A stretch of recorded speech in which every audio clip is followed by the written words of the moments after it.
Share market சக்ஸஸ்லேருந்து Deepak Ravichandran பேசுகிறேன். மார்னிங்கே போஸ்ட்டில் வந்து நல்ல ரிசல்ட் பேஸ்ட் ஸ்டாக்ஸை வந்து நான் கொடுத்துருவேன். என்னதான் இருந்தாலுமே ஷேர் மார்க்கெட்டில் ஒரு பழமொழி இருக்குங்க, மக்கள் தீர்ப்பே மகேஷன் தீர்ப்பு. என்னன்னா, கம்பெனி என்னதான் நல்லா பர்ஃபார்ம் பண்ணியிருந்தாலும் இன்வெஸ்டர் காலையில் எந்த ஷேர் ஏற்றணும்னு நினைக்கிறாங்களோ அந்த ஷேர் தான் வந்து ஏறும். ஸோ இது நிதர்சனமான உண்மை. ஸோ ஷேர் மார்க்கெட்டில் இருக்கிறவங்களுக்கு ரொம்ப நாளாக இதை பற்றி நல்லாவே தெரியும். ஸோ அப்படி நான் கொடுக்கும்போது எந்த ஷேர் வந்து நல்லா ஏறுச்சுன்னா இப்போ பார்க்க போகிற இந்த ஷேர் தான். சரிங்களா? சரி, ஓகே. இப்போ இதில் என்ன பியூட்டினா, இவங்க வந்து டிவிடெண்டும் தராங்க 2 ரூபாய். ஓகேங்களா? ஸோ அக்டோபர் 20க்குள்ளே நீங்கள் வந்து இந்த ஷேரை வாங்கி ஹோல்ட் பண்ணிங்கன்னா உங்களுக்கு பேமெண்ட் வந்து 14 நவம்பர் அப்போ ரிசீவ் ஆகும். சரியா? சரி, ஓகே. ஸோ இந்த ஷேரில் என்ன பெனிஃபிட் அப்படின்னு பார்த்தீங்கன்னா, சிம்பிள். கிட்டத்தட்ட பார்த்தீங்கன்னா நான் அப்படியே உங்களுக்கு பர்சன்டேஜ் வைஸ் எடுத்து காட்டுறேன். நீங்கள் கிளிக் பண்ணால் ட்ராக் பண்ணால் தெரியும். 32% கீழே இருக்குது. சரிங்களா? சரி, ஓகே.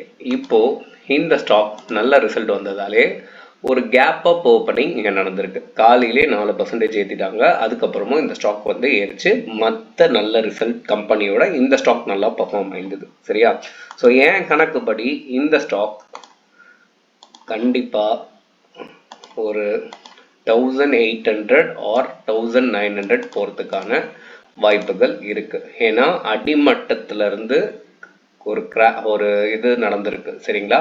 ஸோ வந்து பார்த்தீங்கன்னா தெரியும், இது வந்து கன்சால்டேட் அப்படின்னு சொல்லிட்டு சொல்லுவாங்க டெக்னிக்கல் டேர்மில்.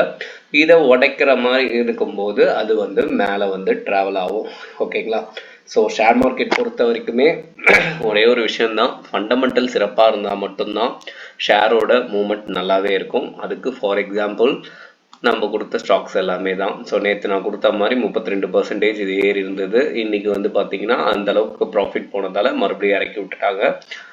வாரி என்னதான் இறங்கியிருந்தாலுமே நம்ம சொன்ன டார்கெட்டை அட்டைன் ஆகிடுச்சு. நெக்ஸ்ட் வந்து பார்த்திங்கன்னா ஆனந்த் ரதி வந்து 52 வீக் பிரேக் அவுட் ஆகிடுச்சு. ஸோ மெல்ல மெல்ல மேபி நம்ம சொன்ன டார்கெட்டை ஹிட் ஆகலாம். ஹிட் ஆகிறதுக்கான வாய்ப்புகள் என்னென்னா, டிவிடெண்ட் கொடுக்குறாங்க. ஓகேங்களா? ஆர்பான்றது கொடுக்குறாங்க. அப்புறம் இது கொடுத்துருந்தோம், இது அந்த அளவுக்கு மூமெண்டம் இல்லை. நெக்ஸ்ட் வந்து பார்த்திங்கன்னா ப்ரொசஸ் சிஸ்டம் கொடுத்துருந்தோம், இங்கேருந்து ட்ராவல் ஆகணும். அதே மாதிரி ட்ராவல் ஆச்சு. ஸோ இன்றைக்கி நான் இதை கொடுக்குறேன். அதே தான். ஸோ நம்ம கொடுக்குறதால ரியாக்ட் ஆகலாம் இல்லை.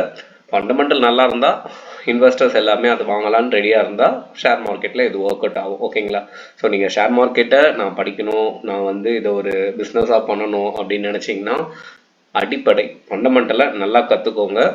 அதுதான் ஹெல்ப் பண்ணும். அதுக்கப்புறம் தான் இந்த டெக்னிக்கலோ கிராஃபோ வாட் எவர். ஓகேங்களா? நான் கம்ப்ளீட்டாக சொல்கிறது ஸ்விங் ட்ரேடிங் இல்லை லாங் டைம் இன்வெஸ்ட்மெண்ட், இந்த 2 விஷயத்துக்கு சொல்கிறேன்.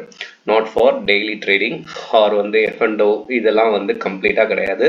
ஏன்னா அதெல்லாம் வந்து 91% ரிஸ்க்கு.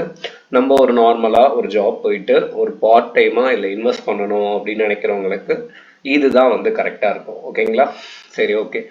ஸோ இன்னொன்று நான் சொல்கிறதால நீங்கள் இந்த ஸ்டாக்கும் வாங்கணும்னு எந்த அவசியமே இல்லை. ஏன்னா நான் சிபி ரிஜிஸ்டர் அட்வைசர் கிடையாது. டிஸ்க்ளைமர் போட்டிருப்பேன், அதை பற்றி தயவு செஞ்சு படிங்க. ஓகே, நன்றி.